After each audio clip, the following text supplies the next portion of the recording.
அன்பு நண்பர்களுக்கு வணக்கம்.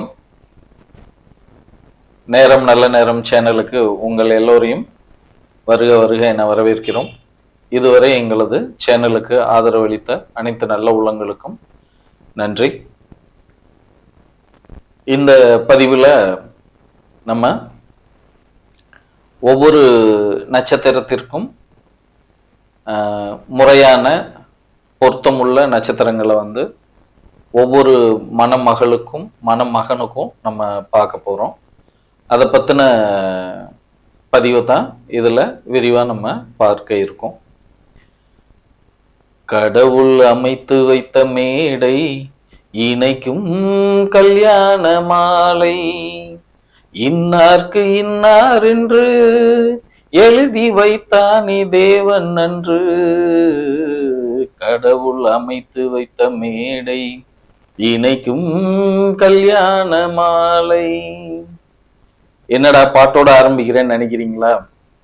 இந்த பாட்டுல இருக்கக்கூடிய விஷயம்தான் நம்மளோட வாழ்வியலா இருக்கு.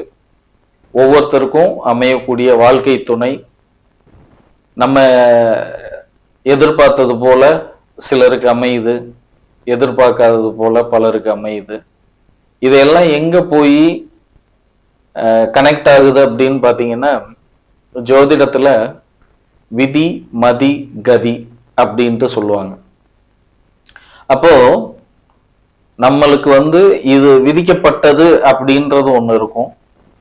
நம்ம மதியால, அதாவது அறிவால மாற்றிக்கொண்டு அதன் மூலமா வாழணும்ட்டு ஒரு முறை இருக்கு. இது எல்லாம் இல்லாம இப்படித்தான் உனக்கு ஃபிக்ஸ் பண்ணி இருக்கு அப்படின்றது மாதிரி கதி, இதுதான் கதி அப்படின்றது மாதிரி சொல்லப்பட்ட விஷயங்களும் இந்த ஜோதிடத்துல அடங்கி இருக்கிறதுனால ஒவ்வொருத்தருக்கும் இறைவன் எங்கேயோ ஏதோ ஒரு இடத்துல தனது வாழ்க்கை துணையை வச்சிருப்பாங்க. அப்படி பார்க்கும்போது ஒவ்வொரு நட்சத்திரத்துக்கும் பாத்தீங்கன்னா நம்மளோட கர்மா விதி, நம்மளோட இந்த பிறப்புல நமக்கான கதி என்ன அப்படின்றதுக்கு தகுந்தது மாதிரி சில நட்சத்திரங்கள் இருக்கு.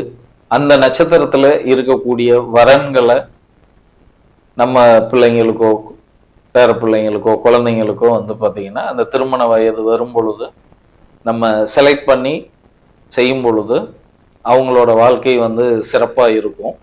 ஏன்னா ஏற்கனவே நம்மளோட சேனல்ல அந்த திருமண பொருத்தத்தை பத்தி தெளிவா நம்ம பேசியிருக்கோம்.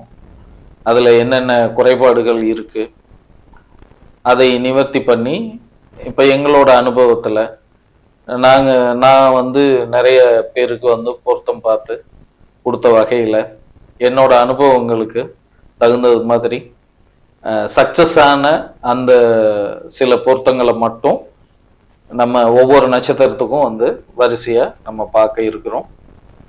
இதுல நம்ம முக்கியமா கவனிக்க வேண்டியது என்னன்னு கேட்டீங்கன்னா, நம்ம ஆசைப்பட்ட ஒரு வரன் நமக்கு வாய்க்கப்பட்ட அந்த நட்சத்திர கூட்டணியில இல்லை அப்படிங்கும் பொழுது சிலருக்கு ஏமாற்றமா இருக்கு, சிலருக்கு நல்லாவே அமைஞ்சிருது.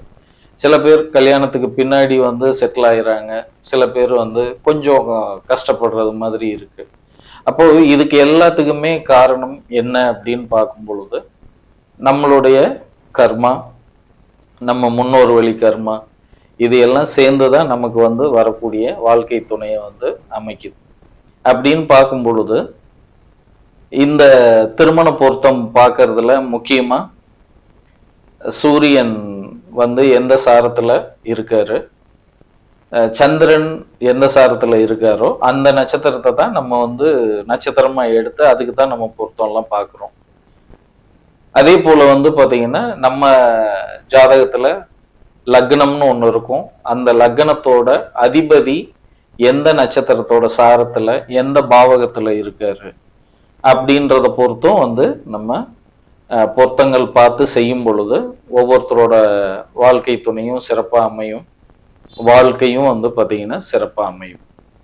ஏன்னா இப்ப பொதுவா பொருத்தங்கள் பார்க்கும் பொழுது இங்க மிக முக்கியமா மணப்பெண்ணை மட்டும்தான் மையப்படுத்தி திருமண பொருத்தம் பார்க்கப்படுது. நீங்க ஒரு ஜோதிடர்கிட்டயே பொருத்தம் பார்க்க போனீங்கன்னா முதல்ல வந்து பெண்ணோட நட்சத்திரத்தை எழுதுவாங்க. அதுக்கப்புறம் தான் மணமகனோட நட்சத்திரத்தை எழுதுவாங்க. ஏன்னா அந்த பெண்ணுக்கு தான் வந்து திருமணம் அப்படின்றதுல முக்கியத்துவம் தரப்பட்டிருக்கு.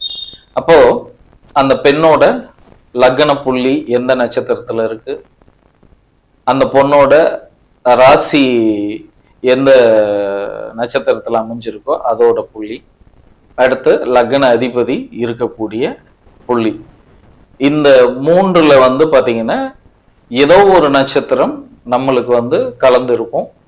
அந்த நட்சத்திரம் தான் நம்மளோட வாழ்க்கையில இந்த பிறவியில நமக்கு வந்து விதிச்சிருக்கக்கூடிய வாழ்க்கை துணை. இப்ப அதை வச்சுதான் வந்து ஒவ்வொரு நட்சத்திரத்துக்கும் நம்ம வந்து பொருந்தக்கூடிய நட்சத்திரங்களை இந்த பதிவுல மணமகளுக்கு தனியா மணமகனுக்கு தனியா நம்ம பார்க்க இருக்கிறோம். ஏன்னா இப்போ உதாரணத்துக்கு வந்து முதல் நட்சத்திரம் அசுபதி. அப்ப இந்த அசுபதியில வந்து பெண்ணும் பிறந்திருப்பாங்க, ஆணும் பிறந்திருப்பாங்க. அப்படிங்கும் பொழுது பெண்ணுக்கு பொருந்தக்கூடிய நட்சத்திரங்கள் எவை எவை, பையனுக்கு வந்து பொருந்தக்கூடிய நட்சத்திரங்கள் எவை எவை அப்படின்ட்டு ஒவ்வொரு நட்சத்திரமா நம்ம 27 நட்சத்திரத்துக்கும் இந்த பதிவுல பார்க்க இருக்கிறோம். குறிப்பிட்ட நட்சத்திரங்களை நம்ம ஒவ்வொரு பதிவுலையும் நம்ம பதிவிட இருக்கிறோம். 27 நட்சத்திரங்களுக்கும் நம்ம வந்து உரிய நட்சத்திர பொருத்தங்களை நம்ம பார்க்க போறோம். நிச்சயமா ஒரு விஷயத்த மட்டும் என்னால உறுதியா சொல்ல முடியும். இதுக்கு முன்னாடி திருமணம் ஆனவங்களும் சரி, இனி வந்து பாத்தீங்கன்னா திருமணம் ஆக போறவங்களுக்கும் சரி, நீங்க என்ன பண்ணலாம்னா, இப்ப நான் சொல்லக்கூடிய பொருத்தங்கள் சந்திரன் இருக்கக்கூடிய புள்ளியிலையோ அல்லது சூரியன் இருக்கக்கூடிய அந்த சார்ந்து இருக்கக்கூடிய நட்சத்திரத்திலேயோ அல்லது லக்னாதிபதி சார்ந்து இருக்கக்கூடிய நட்சத்திரத்திலேயோ நான் சொல்லக்கூடிய அந்த நட்சத்திரங்கள் வந்து 100க்கு 100% வந்து கண்டிப்பா பொருந்தி இருக்கும். அதுல எந்த மாற்றமுமே இல்லை, சந்தேகமே வேண்டாம். உங்களுக்கு டவுட் இருந்ததுன்னா நீங்க இதுக்கு முன்னாடி கல்யாணம் ஆனவங்க உங்களோட வாழ்க்கை துணையோட ஜாதகத்துல நீங்க செக் பண்ணி பாருங்க. இப்ப நான் சொன்ன நட்சத்திரங்கள் நிச்சயம் அதுல சம்பந்தம் இருக்கும். அந்த அடிப்படையில தான் இப்போ ஒவ்வொரு நட்சத்திரத்துக்கும் நம்ம பார்க்க இருக்கிறோம். நீங்க பொதுவா வந்து ஒரு நல்ல ஜோதிடர், உங்களோட குடும்ப ஜோதிடர்கிட்ட பொருத்தம் பார்த்துட்டு இப்ப நான் சொன்ன நட்சத்திரங்களையும் வந்து மனசுல வச்சு அதையும் வந்து பொருந்துதான்னு பார்த்துட்டு நீங்க செஞ்சீங்கன்னா நிச்சயம் உங்களோட வாழ்க்கை துணை நல்ல சிறப்பான வாழ்க்கை துணையா அமையும். இதுல நான் வந்து ஒவ்வொருத்தரோட ஜாதகத்திலையும் அவங்களுக்கு தனித்தனியா தோஷங்கள் இருக்கலாம். அதை பத்தி நம்ம இன்னொரு பதிவுல நம்ம பார்ப்போம். இப்போ நம்ம பார்க்க இருக்கிறது வந்து ஒவ்வொரு நட்சத்திரங்களுக்கும் தகுந்த பொருத்தமான நட்சத்திரங்களை மட்டும்தான் நம்ம பார்க்கிறோம். மற்றபடி தோஷங்கள் இருக்கிறது இதெல்லாம் வந்து உங்களுடைய குடும்ப ஜோதிடர்கிட்ட, நீங்க பார்க்கிற ஜோதிடர்கிட்ட நீங்க கலந்து ஆலோசனை பண்ணிக்கலாம். இந்த இதுல ஒவ்வொரு நட்சத்திரத்துக்கும் நம்ம தெளிவா நம்ம சொல்லியிருக்கோம். பொதுவா பார்க்கும் பொழுது சில நட்சத்திரங்கள் பொருத்தங்கள் வரலாம். ஆனால் உங்களுக்கு அமைய போறது வந்து பாத்தீங்கன்னா இப்ப நான் சொல்லக்கூடிய நட்சத்திரங்கள்ல கன்ஃபார்மா வந்து அமையும். அதுல எந்த மாற்றமும் இல்லை. நீங்க வேணா முயற்சி பண்ணி பாருங்க.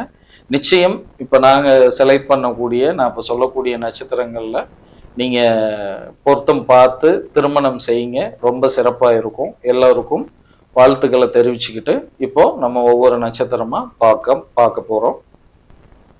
அடுத்த நட்சத்திரமா புதனின் நட்சத்திரம் கேட்டை.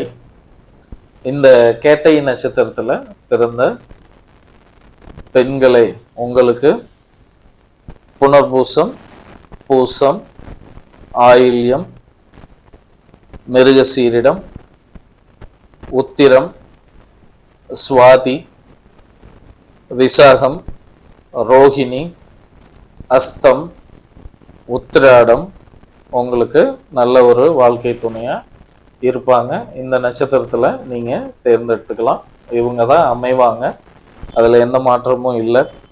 அதே போல கேட்டை நட்சத்திரத்துல பிறந்த ஆண்களுக்கு ரோஹிணி, பூசம், பூராடம், மிருகசீரிடம், புனர்பூசம், சுவாதி, உத்திராடம், உத்திரம், அஸ்தம், அவிட்டம், இந்த நட்சத்திரங்கள் தான் உங்களுக்கு வாழ்க்கை துணையா வருவாங்க. கண்டிப்பா இந்த நட்சத்திரங்கள்ல தான் இருக்கும், சம்பந்தம் இருக்கும். அவங்க தான் உங்களுக்கு இந்த பிரபஞ்சம் வந்து கொடுக்கப்பட்ட வாழ்க்கை துணை. அதன் மூலமே உங்களுக்கு எல்லா விதமான நன்மைகளும் கிடைக்கும். இந்த வாழ்க்கை உங்களுக்கு இனிய வாழ்க்கையாக அமையும். வாழ்த்துக்கள். நன்றி.